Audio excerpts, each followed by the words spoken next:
నిర్మల్ జిల్లా కేంద్రంలో ఇంటర్మీడియట్ పరీక్షలు సజావుగా ప్రారంభమయ్యాయి. పరీక్షలకు అధికారులు అన్ని ఏర్పాట్లు చేశారు. జిల్లాలోని 23 కేంద్రాల్లో 13,345 మంది విద్యార్థులు పరీక్షలు రాయనున్నారు. నిమిషం నిబంధన అమల్లో ఉండడంతో 45 నిమిషాల ముందుగానే విద్యార్థులను పరీక్షా హాల్లోకి అధికారులు అనుమతించారు. అయితే జిల్లా కేంద్రంలోని ఎస్ఆర్ జూనియర్ కళాశాలలో 7 విద్యార్థులు పరీక్షా కేంద్రానికి ఆలస్యంగా రావడంతో వారిని అధికారులు వెనక్కి పంపించారు.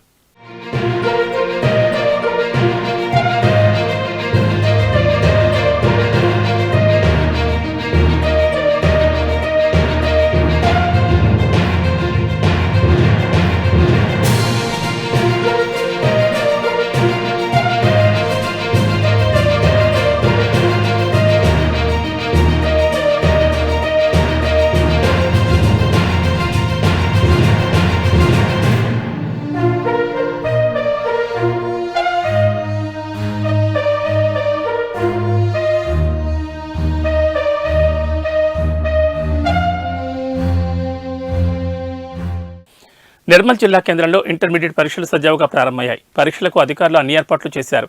జిల్లాలోని 23 కేంద్రాల్లో 13,345 మంది విద్యార్థులు పరీక్షలు రాయనున్నారు. నిమిషం నిబంధన అమల్లో ఉండడంతో 45 నిమిషాల ముందుగానే విద్యార్థులను పరీక్షా హాల్లోకి అధికారులు అనుమతించారు. అయితే జిల్లా కేంద్రంలోని ఎస్ఆర్ జూనియర్ కళాశాలలో 7 విద్యార్థులు పరీక్షా కేంద్రానికి ఆలస్యంగా రావడంతో వారిని అధికారులు వెనక్కి పంపించారు.